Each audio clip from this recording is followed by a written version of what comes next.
Hello students, how are you all? I just hope that you all are safe at your places. Now students, you have seen your results and you all have an idea of how you have performed in the examination.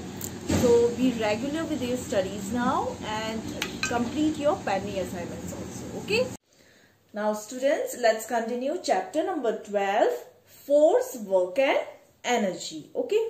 And earlier I told you about what is force. So what is force? Force is push or pull on an object. Okay. So there are mainly two types of forces. The first one is force of gravity or gravitational force. It is also known as non-contact force. Why?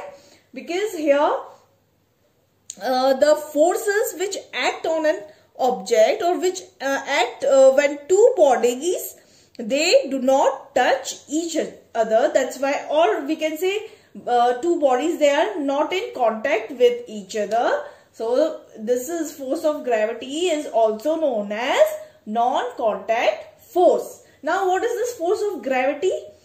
Our earth is a planet, you know, we live on the planet Earth, and this Earth has gravitational force.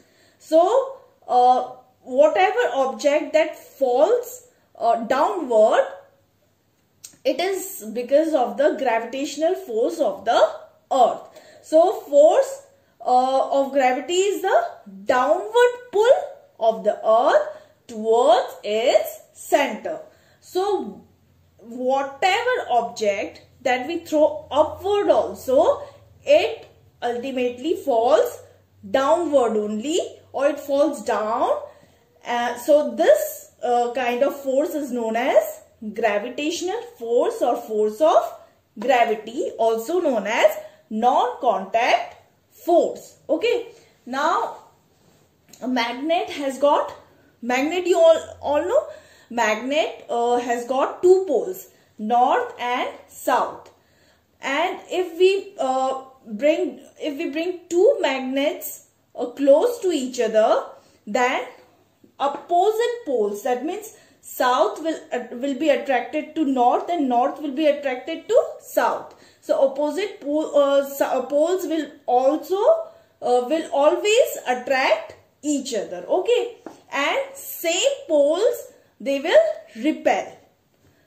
Now we have the second kind of forces, force of friction, also known as contact force. Now what is contact force? Contact forces are the types of forces which act on bodies when they are in contact with each other. Okay. So it is a force that tries to stop objects sliding against each other. So two objects, they will be in contact with each other. So this is known as contact force, and since the force, both the bodies or both the objects, they will slide against each other, so it is known as force of friction. Now students, this force of friction, it is very useful in our day-to-day life. Why? Because without friction, no moving object, they will ever stop. It will keep on moving. Moving objects will keep on moving. They will never stop. And if there is too much friction, then nothing will move. So rough surfaces, they provide more friction. Okay. And smooth surfaces, they provide less friction.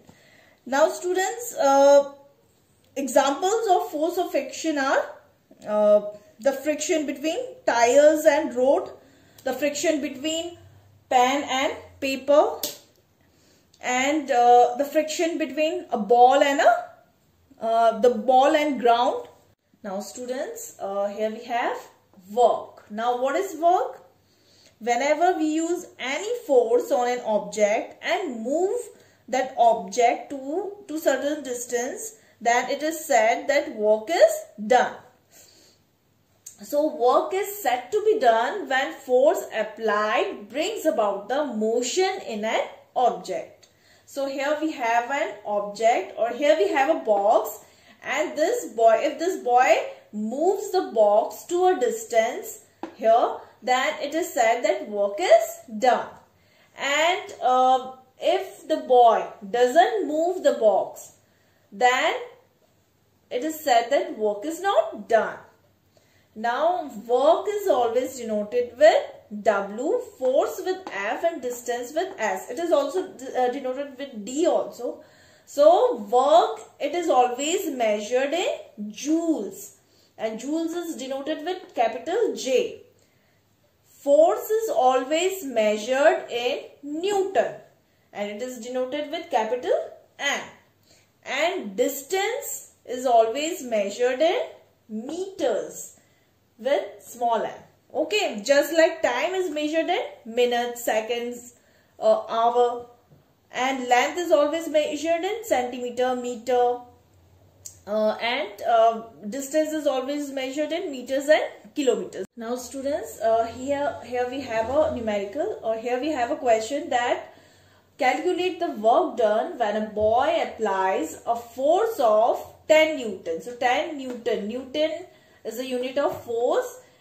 So here boy applies a force of 10 Newton on an almirah. Okay, and the almirah moves at a distance of 8 meters. Okay, so the distance is 8 meters, force is 10 Newton.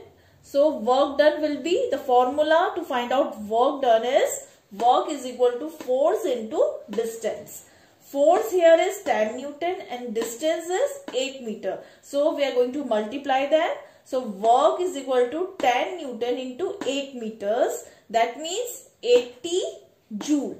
Joule is the unit of work. Okay, so answer is 80 joule. 10 into 8 is 80. So the answer is 80 joule.